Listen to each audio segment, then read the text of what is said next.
If 2025 is your year of going all in your business, let's also make 2025 the year that you make yourself cringe so much and you just step into it and you know that it's part of growing, evolving, and getting better at something.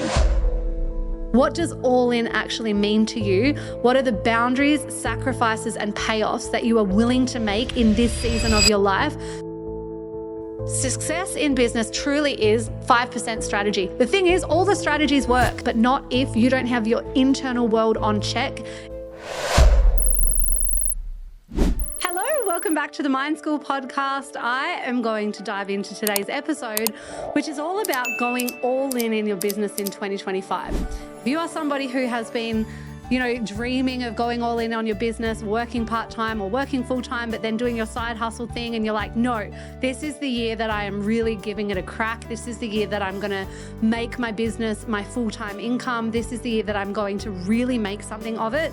This episode is for you, and I'm sort of reflecting a little bit on the things that I wish I'd known when I'd started, or the lessons that I learned, or the things that really put me in good stead to create a full-time sustainable business, which I absolutely adore. So I wanted to share the tips that I have for going all in on your business, whether that's coaching or not, something outside of it. These are the things that have really helped me. So I'm going to start with my win. My win is that I'm meeting up with my best friend literally in like 45 minutes. She's actually coming to the studio. We're going to do some chats. We're going to have an in-person podcast episode. You might even know her. Steph is coming to meet me, and then we'll go for a drink and a bestie catch up, which my soul is really feeling like it just is craving. So I'm very much excited for that. And my challenge is I don't have one today. I'm so sorry. I don't have a challenge. Actually, I'm not sorry, but it just is what it is. Today's a good day. Actually, I lie. Here's my challenge. Right before I recorded this episode, I recorded an absolutely incredible episode. And before that, I'd hit record. This is the realities of content creation, fam. This is the realities of having a podcast. This is the reality of a YouTube channel. This is the reality of teaching even. Some days you just feel like you're on, like you're delivering. You know those moments where you're like, oh, I'm on, like I'm delivering my best work. I'm fire, like things are landing. I'm being funny. I know all the content. It's just flowing. And then some days you hit record and you're like, what are words? And like get really in your head. You're like, who even cares? Like all of that stuff. And I just want to make that really clear and normalize that still happens. No matter who you're looking up to, no matter who you're listening to, no matter who you're listening to and learning from, the people who are really confident speakers, they still have days where they get caught in their head and where it doesn't land and where it's not fire. So anyway, I had one of those days this morning where I hit record. I was in my head. I kept getting frustrated. The words weren't coming out. Finally, I got myself into the groove. I recorded an incredible episode. Incredible. I was like, yeah, girl, she's on. And then I realized that I hadn't hit record. So here we are recording the next episode. Even though the last one didn't happen, I'll come back to it later. But that is actually my challenge. So I lie. My challenge is sometimes getting caught in my head doing content, and secondly, not even recording it when I am on. Love that for me. So let's get into my advice and my tips for going all in on your business in 2025. First things first, what even is your version of all in? I hear this term like thrown around. Are you going all in? I'm going all in. What does that actually mean to you? I think it's important that you get really clear and you define your key terms. You define what does all in mean for you in this season of your life. If you're going all in but you have little ones, what does that actually mean? If you're going all in on your business, what does that look like in terms of hours? What does that look like in terms of days? What does that look like in terms of investing? What does all in actually mean to you? What are the boundaries, sacrifices, and payoffs that you are willing to make in this season of your life so that it aligns with more of your lifestyle goals, your values, and all of that stuff? I obviously come from this from a very biased perspective because my personal preference is always life and human first. And then I decide how all in I'm going in my business, depending on all of my goals. My goal might be really, really health focused. My goal could be that I'm in a season of, one time in the near future, I'm sure that I'll be in a season of sort of consolidating and being in my new motherhood phase. Like that's another goal, that all in might not make sense. Or my version of all in might be all in 3 days a week, or all in 4 days a week, or all in while I'm still in my season for travel. Like I've had different seasons, but I think it's really clear for you that you define, if you're going all in, what does that mean? What does that look like? And therefore, what are you willing to do for it, invest in it, and all of those kinds of things. So, what is all in? Second piece of advice, if you're going all in on your business in 2025, is find a role model who you genuinely look up to for the way that they build or built their business and for the way that they also live their life. So, look for a role model who you vibe with on a values level, who you vibe with on an ethics level, and who has a business similar to what you want. The reason that I say to find a role model is because if that role model has lots of content, has lots of long form content, has courses, has programs, has coaching containers, or just has lots of freebies that you can immerse yourself in, what that's going to do is help to change your psyche and your reprogramming. It's a really loud place. When you go all in on business, what I will say and what I found is that it can be loud. It can be loud on Instagram. It can be loud when you get different advice. It can be loud because there's so many different strategies. It can be loud because when one person says zig, the other person says zag. It can be loud because one person says niche and the other person says don't niche. And all of that can be confusing and it can be overwhelming. And the last thing you need when you start a business is overwhelm, because that is one of the main issues or challenges or obstacles that I see people in the startup phase of business, is that it is overwhelming. And so my advice would be find one or two mentors, and this can be official or unofficial mentors. One of my mentors, who was my actual paid mentor until he sadly passed. When I say sadly, he was of old age. So I'm very, very happy that, he lived a full and rewarding life. But my mentor was my mentor and still now is my mentor, even though he's not on this earth. Just last night, I had a sauna. I was feeling a little bit unaligned. I was feeling a little bit flat. I was feeling like I needed guidance and I needed to get back into the psyche that was his conditioning that actually changed my life. So I got in the sauna, I listened to his words, I got put back in his energy, and I attuned myself to his consciousness, and that helped me so much. Now you've got to choose somebody who you really resonate with, who you're like, I just vibe with them. I don't know what it is, and I love the way they lead their life. I love the way they've built their business. I think that they're really embodied. I really want something similar to that. Get that mentor and just bathe in their content, bathe in their psyche, listen to their stuff on repeat, start to think like they would, start to ask the question, how would they respond in this situation? How do they walk into rooms? How do they think? How would they react to this? What decision would they make in this environment? That is something that I think of often, and I only have a couple mentors. And the side tangent there is be very, very, very considerate and almost protective of who you choose, because who you choose as a role model or a mentor will have so much impact on you. Choose wisely, and then I would say unfollow, unsubscribe, and sort of put your blinkers on and just have one or two mentors that you listen to and observe. And outside of that, don't get caught in the noise, because it can be overwhelming. And so, like I said, I would suggest that you do some paid mentorship or courses or something from your role model. But if you can't, like I said, I physically cannot. My number one mentor is no longer on this earth. I listen to his words every time I need it, and he is still my mentor that I choose to embody because he lived a life that I find very admirable. So think about who that person is and invest into just getting into their psyche.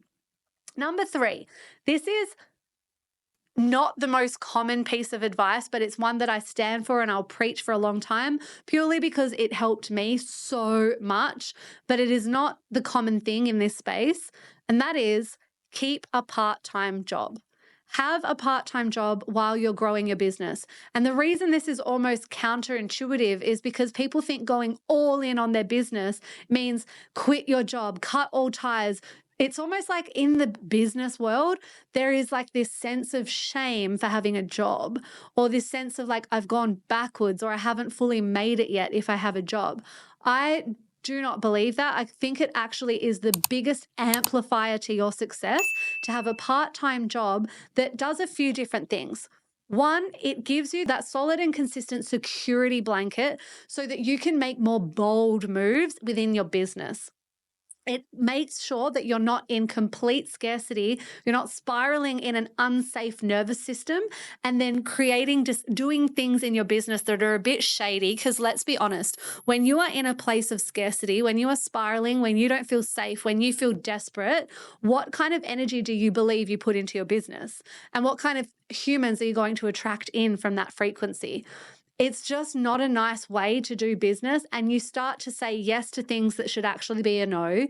You start saying yes to clients and over delivering and then getting burnt out. And all of a sudden, business doesn't feel good because you're doing whatever you can just to get by. So, my advice is to get a part-time job.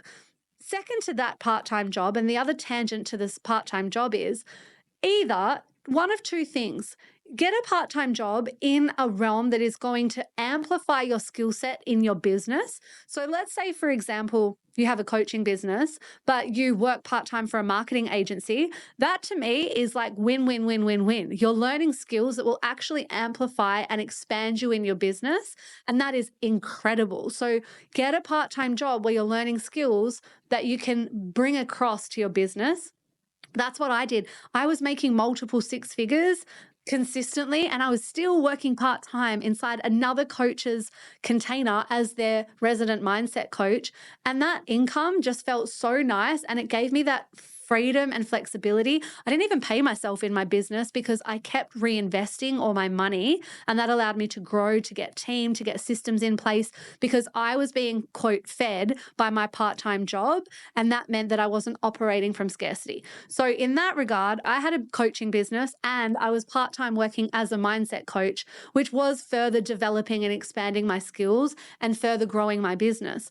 But the other option to a part-time job, which is just another piece of advice that I would say, maybe even for if you are somebody who goes so all in on things that it becomes almost obsessive and you can't relax and you can't switch off and business is taking over, I would suggest getting a part-time job that is actually completely mindless and unrelated and almost like just mind numbing or creative, or like, for example, I've literally joked about this with my mum where I'm like, I actually wouldn't mind being a barista once or twice a week now. And I'm talking now, fam. Like, that is purely because I like being out and about and talking to people and having chats and not being so serious and being outside of my own head and all of those things. So having a job where you're literally pouring pints and chatting to people and yarning to people or something like that, where I remember back in the day when I was a uni student, I used to do like grape picking down south. And that was just something that you did as a uni student. It was really good money.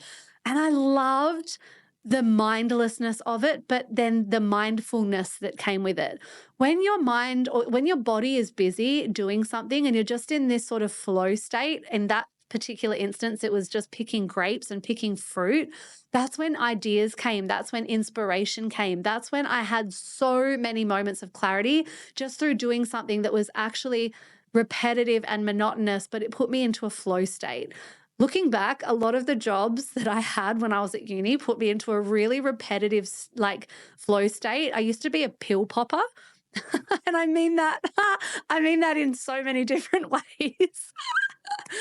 I used to literally be quite a party girl, but actually my job when I was finishing high school and then saving for uni was that I was like the Webster packer in a pharmacy. So you know how old people get their medication all in these like Webster packs. I was the person in the pharmacy that sat literally for 8 hours a day popping pills into there, and I was fast. I was like a robot. Like, I just loved that monotony.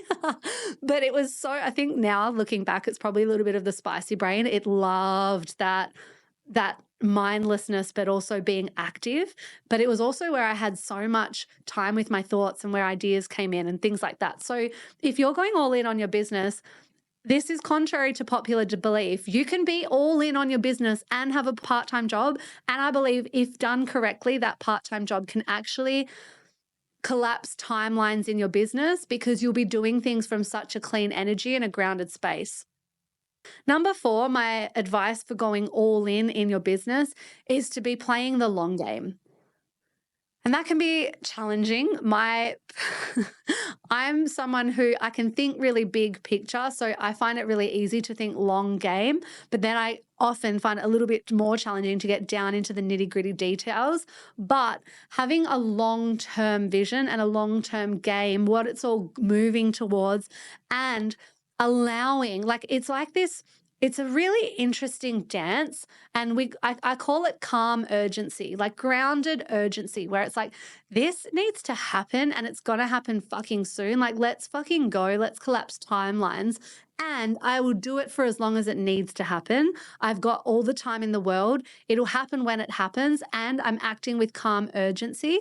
So I think it's really helpful to have a long term, as in, where is this all going? Like, where would you love it to be 3 years, 5 years from now?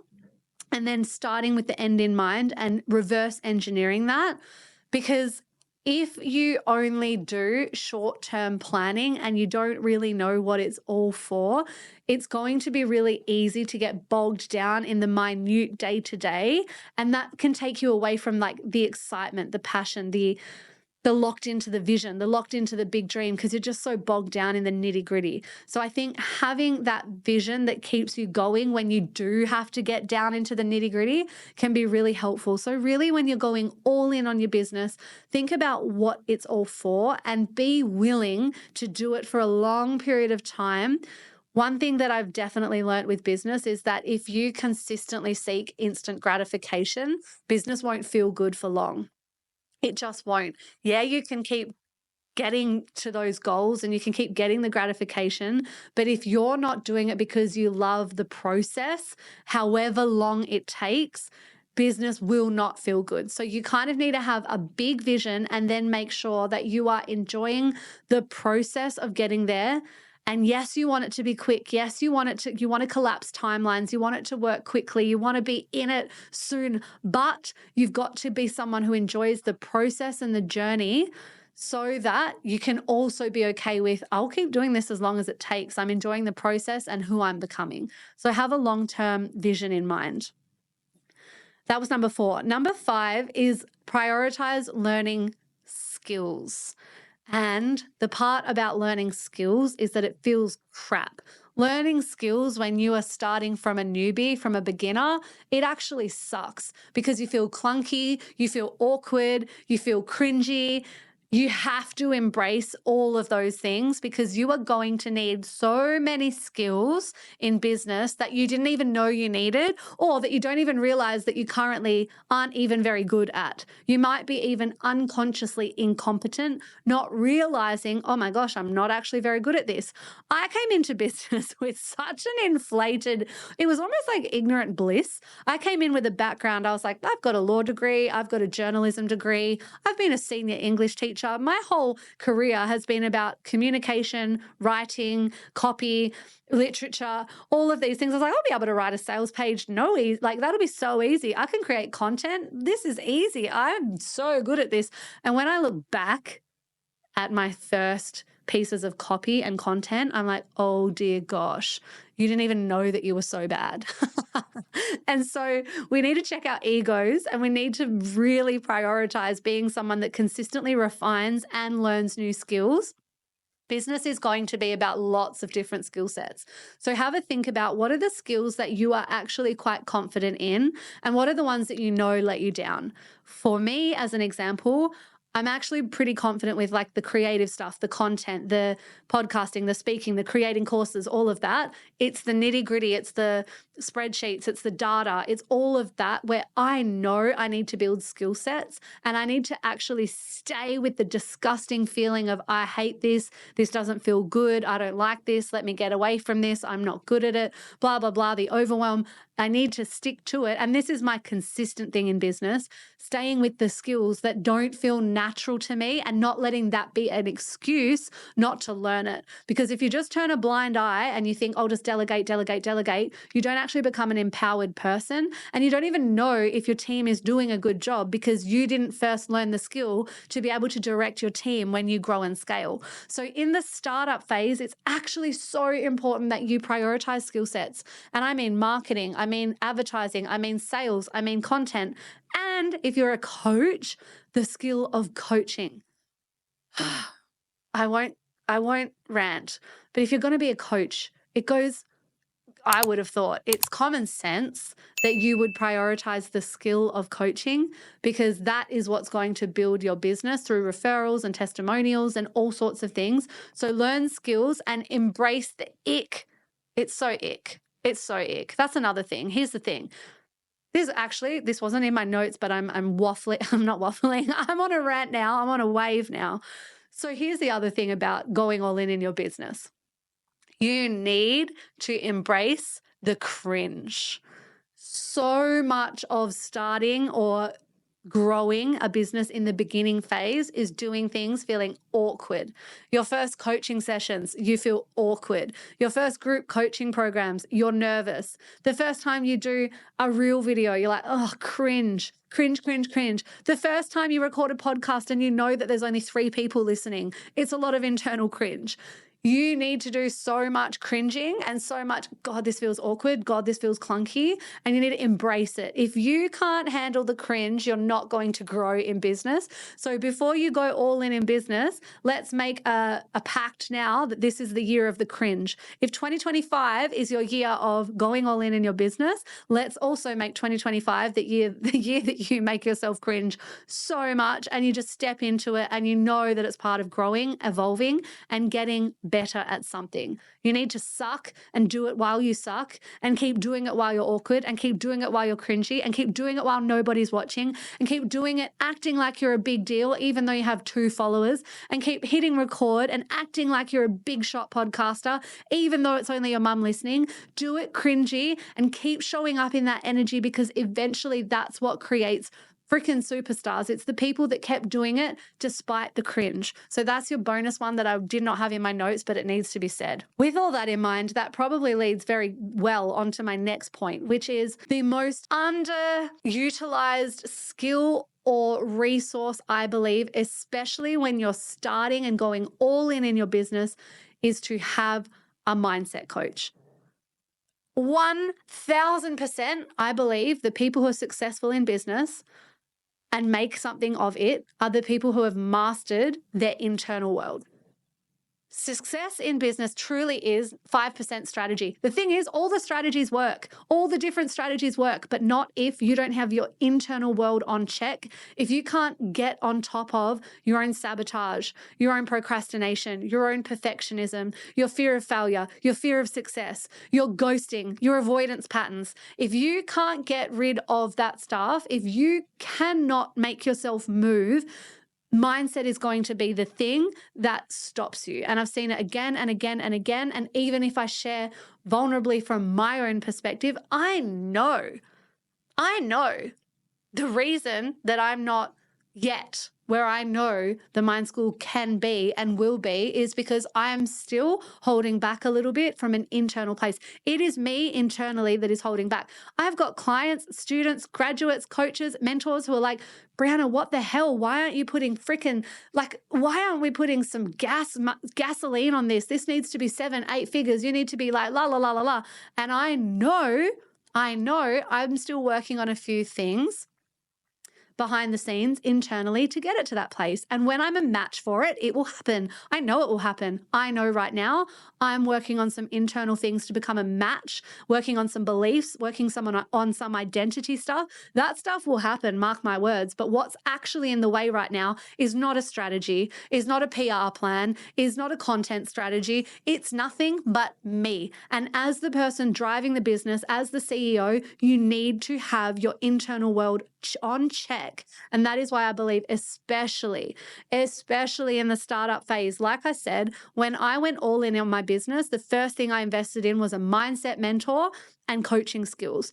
That is what I was petrified. When I started my business, I didn't tell anyone I had a podcast. Anyone. I was so afraid of judgment. I didn't want to tell my colleagues what I was doing because I felt like they would be laughing at me, hoping that I failed. I was so afraid of all of these different things. It was actually mindset work that I needed. Then I actually needed to sell things. Oh my gosh, I had so much money stuff to work on. I was like, I'm not materialistic. I'm not greedy. I don't want to be salesy. All of this stuff was mindset.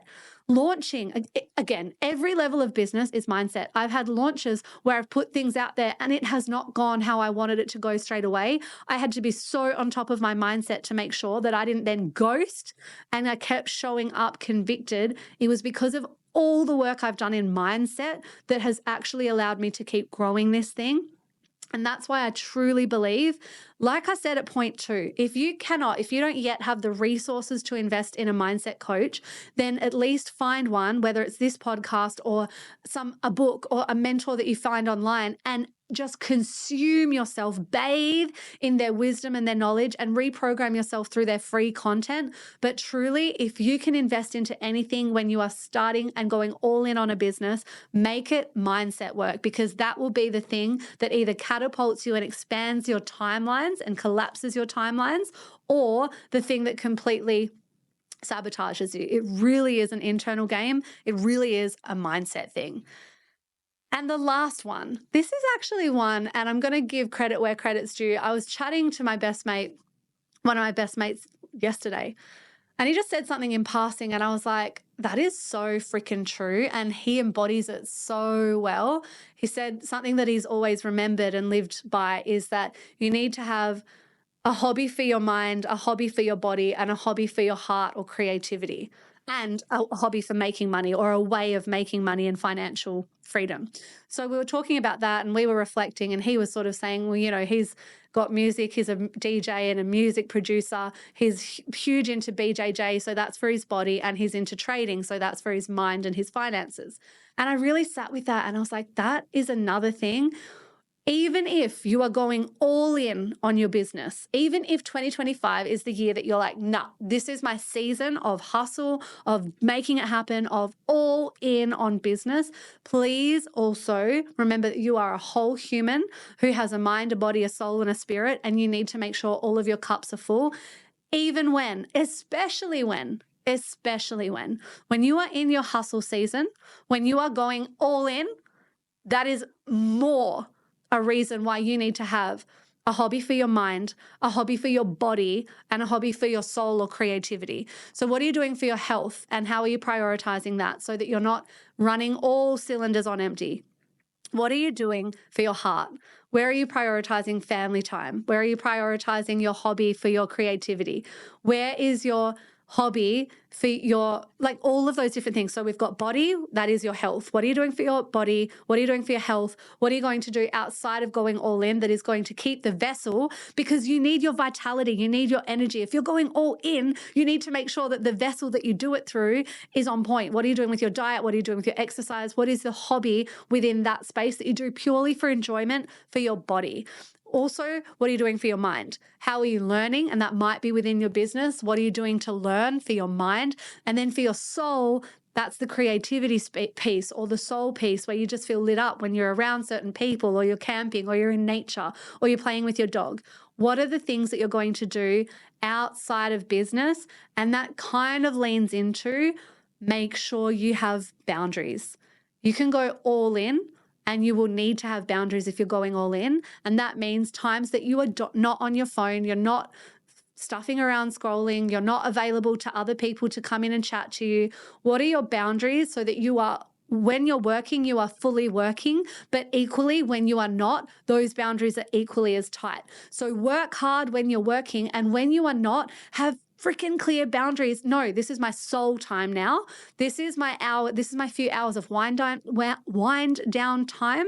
This is not for business. This is not for growth. This is not for productivity. This is my time that is for me, or this is my time for my family. So boundaries are so important when you are going all in on your business. In fact, it's probably more important when you're in that season. So that is all of my tips, my pieces of advice, things that I've learned through trial and error and tribulations and fuck ups and all of the things. I'd love to know which one of these have really landed and what you're implementing. And if you really want to go one step further, sit down after this episode and actually create a plan. This is all just knowledge until you turn it into action. What are you implementing and doing differently in 2025 that is going to help you to go all in on your business in a really aligned and wholesome way? That is all for today. Thank you so much. And if you resonated with this, I would love if you could please help me to grow this baby. Share it on your socials. If you're watching on YouTube, like and subscribe. It means the absolute world. We are doing so much this year to really invest in the production, and it just means the world for you to share and help us to grow this thing. So tag me, hit like and subscribe if you're on YouTube, and I'll be back here next week. Goodbye.